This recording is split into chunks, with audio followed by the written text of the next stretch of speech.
Hello, this is Victor Cuevas with Victor for Advice. I wanted to go over dividends in a whole life insurance policy. Now, when I talk about whole life, it's not the one you go down the street to the State Farm guy and buy. No, this is an infinite banking concept whole life policy.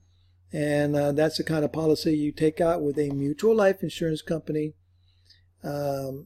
specifically designed to create a lot of cash value and using the paid up additions rider. That's the only way you should ever buy a whole life insurance policy. Now, what you hear a lot is dividends. Well, dividends, that's a fake. The insurance company says you get dividends. It's all fake. They overpay you on your insurance, and it's all a return of premium. It's just a smokescreen. Well, that's not really accurate, my friends. You do get interest and you do get dividends. And I'm going to show you why it's a dividend. Okay. Now, bear in mind also that with a term and life insurance policy, if you take one out for 20 years, at the end of 20 years, it's going to go up to a few thousand a month and you're going to drop it, or you're going to have to convert it to a cash value policy. And 20 years later, that cash value policy is going to be a lot more expensive. You can decide to buy another 10-year or 20-year policy. Now it's going to be more expensive than when you bought it 20 years before. So when you have a whole life policy, especially if it's designed properly, the cost of insurance is baked into it from the get-go. Your premiums stay the same.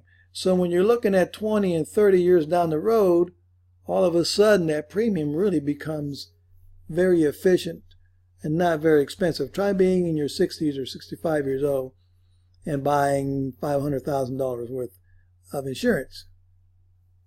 If it's term, it's through the roof, and whole life, it's even more.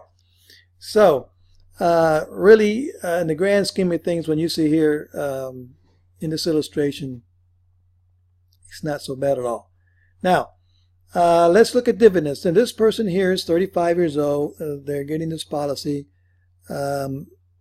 We designed it so that the base policy is very small, and then the rest of the insurance is paid up additions, where all the cash accumulation is occurring. I'm not going to get into all the details. Again, those are other videos. I'm just want to stick with dividends as much as possible. You see at the top, the base policy is $750. The remaining of the policy, the base policy is $250. The remaining is $750. The bulk of the cost is right here. You're just really paying for $250. This $750 comes from the paid up additions. It's not very much money to provide that. Most of that money that goes here is for cash value. You can see that in the first year. I put $25,000 in right off the bat. We're talking about putting $25,000 all at one time, and here you have a cash value of $21,000. See, Dave Ramsey will tell you this is impossible. He doesn't even know about this. And if he does, he's not telling you about it, which is an omission, and that's not very ethical. He'll tell you, oh, you can't get any cash accumulation in this thing. Well, you can't. So we go here to $25,000 the first year, and then you're seeing he's putting $18,000 every year until year 10. And the way we designed this, he doesn't have to. It goes paid up, done. He never has to put another penny into it. In another video, you'll see the difference between going reduced paid up or just stopping the premiums and letting the interest and dividends pay for the base policy here, which isn't that much. Almost $3,000 a year to maintain this $250,000 policy, and after 10 years of so much cash value being thrown out that it's negligible, and the cash value continues to grow. But let's get back to the dividends. So here we are, annual dividend, and they start going up quite drastically. Here you get to year 10, there's $3,278 in dividends. And of course, there's interest being paid in this policy as well. So you start with $21,000 in the first year, it keeps going up, and by the time you get to the 10th year, you've got $219,000, which is a lot more than the client put into the policy. Well, let's jump over to the next screen, which is where we're going to get more into the dividends. We see here, year 11, the death benefit drops down from over $1 million down to $741. It's paid off now. There are no more premiums coming out of going into this policy. We see the annual dividends continue to go up every single year. At the end of 30 years, it's paying out $14,519. Look at the cash value. It continues to jump every year. 265 to 279 to 293 to 309, 325. Right on up. You get over here to 65. He's got $600,000 in this policy, and he hasn't paid one single premium since year 11. Okay. Well, let's look at that. First of all, you have to say that that's pretty nice cash accumulation. I mean, he could cash this thing out and walk away with $600,000 if he wanted to. And it's safe accumulation. Nothing's ever going to get in the way of this accumulation. And your dividends could go higher, could go a little lower. Right now, historically low rates. And this is what you get. The death benefit keeps going up. And with no money coming out of his pocket, all this cash. Look, after 15 years, you got $270. You could buy a rental house with that. I wouldn't do it because you keep a rental house, but you could take money out of here. You can invest it and sell property and put it back in there. And I mean, there's a lot of things you can borrow on any car for cars you want.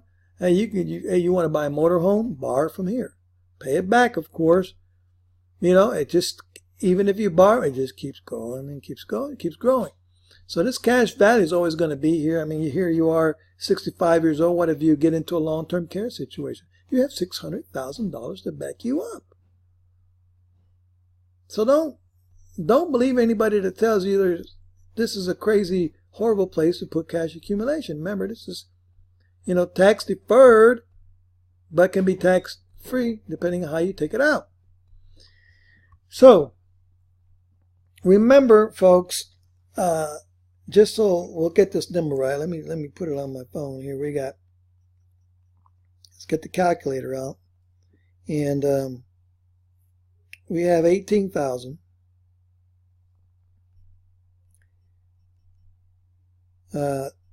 times 9 plus $25,000.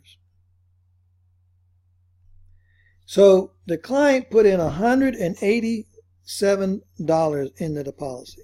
$187,000 went into this policy over a 10-year period.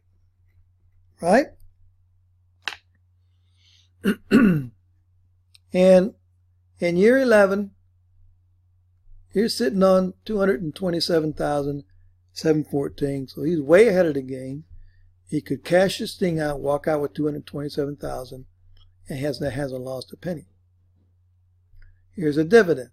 Let's keep taking it down to 20 years. The dividend, he hasn't paid any premiums for 10 years. The dividend continues to go up. He comes over here, he's got total cash value of $360,000. Now, folks, if he were to cash this thing out right now,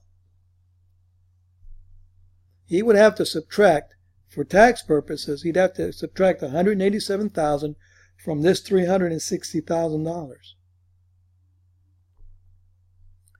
He would have to pay tax on the difference. Do you understand that, folks? Now, if this dividend was all return of premium,